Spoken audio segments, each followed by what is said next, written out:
নিরামিষ তরকারি এই শীতের দিনে কার না মজা লাগে। শীতের দিনে যে সবজিগুলো সাধারণত নিরামিষ রান্না করলে খুব বেশি মজা লাগে। তো দেখেন আমি এরকম একটা রেসিপি নিয়ে চলে আসলাম আজকে আপনাদের সামনে। কাছে বা দূরে, দেশ ও বিদেশে যে যেখান থেকে ছোট বড় সবাই আমার ভিডিও দেখতেছেন সবাইকে আসসালামু আলাইকুম। কেমন আছেন সবাই? আশা করি সবাই ভালো আছেন।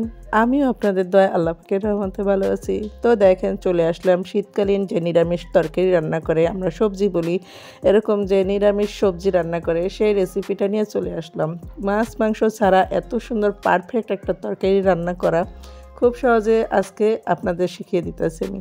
যারা নতুন রাঁধুনি তারা খুব সহজেই শিখিয়ে নিতে পারবেন, আর যারা পুরান রাঁধুনি তারা অবশ্যই অনেক অনেক অনেক ভালোভাবে জানেন যে এটা এত সুন্দরভাবে এভাবে রান্না করা যায়।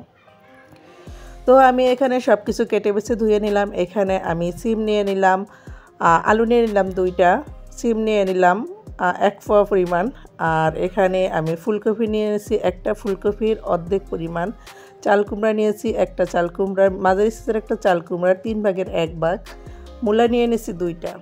তো এগুলো দিয়ে খুব সহজে আমি খুব সুন্দরভাবে একটা নিরামিষ রান্না করব।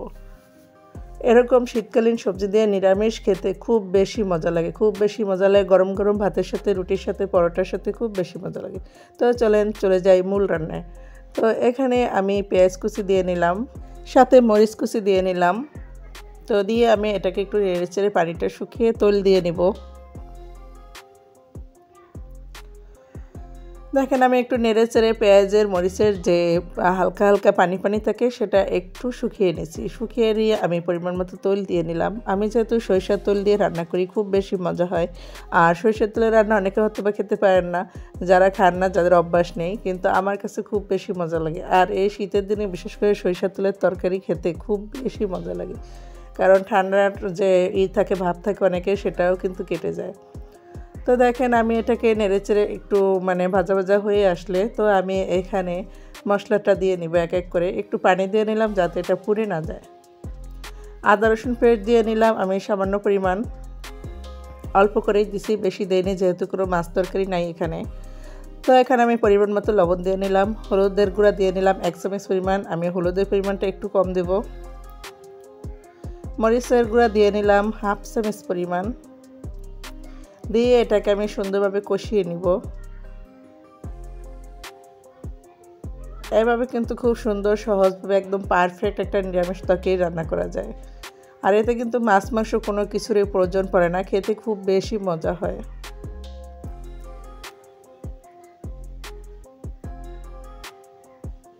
তো এটাকে আমি নেড়ে চেড়ে কষিয়ে সুন্দরভাবে আমি এখানে সব ধরনের সবজিগুলো দিয়ে নেব।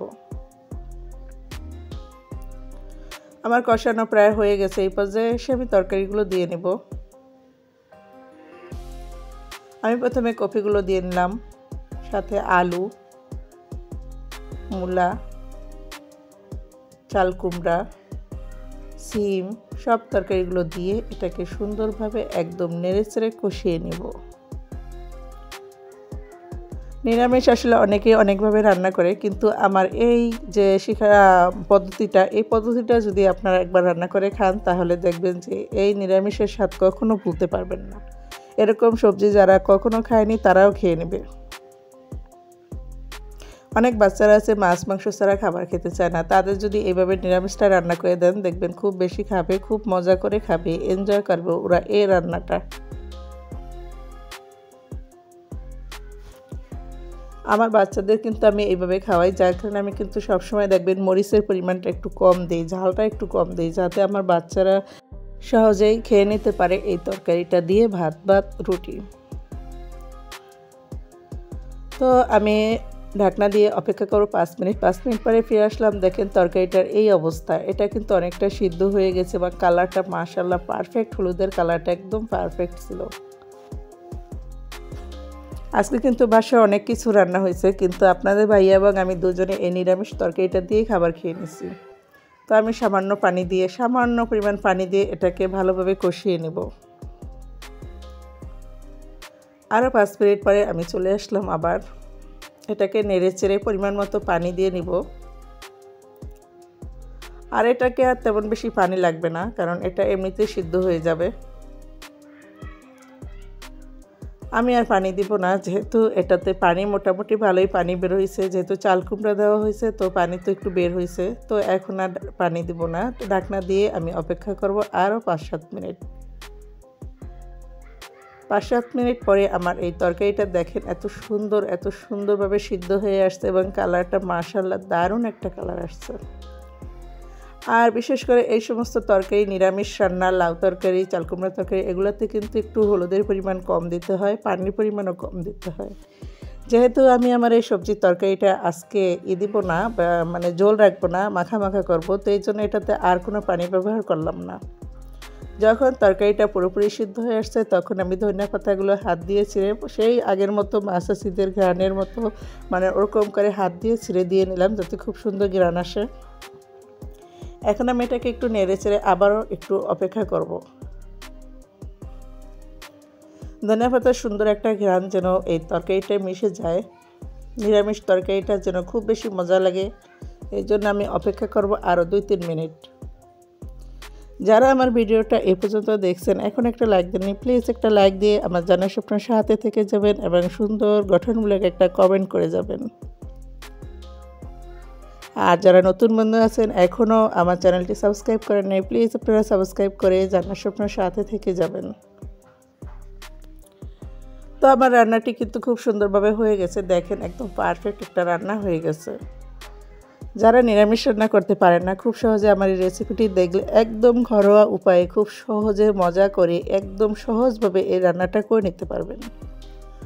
তো আমি চেয়ে দেখলাম যে একটু লবণের পরিমাণ কম হয়েছে, তো আমি আবার একটু লবণ দিয়ে নিলাম। এখন আমি নেড়েচেড়ে এই রান্নাটা কমপ্লিট করব। দেখেন ঝোলের ঘনত্বটা, ঝোলটা কিন্তু একদম শুকিয়ে গেছে, মাখো মাখো ঝোল। যেহেতু আমি ঝোল রাখবো না এই জন্য আর অতিরিক্ত পানিও দেইনি, খুব সহজে একদম মাখো মাখো করে ফেললে খুব সহজে এটা মজা লাগে, অনেক বেশি মজা হয়। যারা আমার ভিডিওটা এই পর্যন্ত দেখছেন অনেক ধন্যবাদ, অনেক ভালোবাসা। তা আজকের ভিডিওটা আর বেশি বড় করব না, সবাই ভালো থাকবেন, সুস্থ থাকবেন, সবাই আমার জান্নার স্বপ্নের সাথে থাকবেন। নতুন বন্ধু আছেন যারা, আমার ভিডিওর একটি অংশ ভালো লেগে থাকলে প্লিজ পাশে থাকা বেল আইকনটি অন করে দিবেন, যাতে আমি ভিডিও ছাড়ার সাথে সাথে আপনাদের কাছে পৌঁছে যায়। এবার আমি তরকারিটা বেড়ে নিব। দেখেন তরকারিটা দেখতে কিন্তু মাশাআল্লাহ অনেকটাই লোভনীয় হয়েছে। এই তরকারিটা দিয়ে যদি আপনি রুটি পরোটা খান, খেতে খুব বেশি মজা লাগে।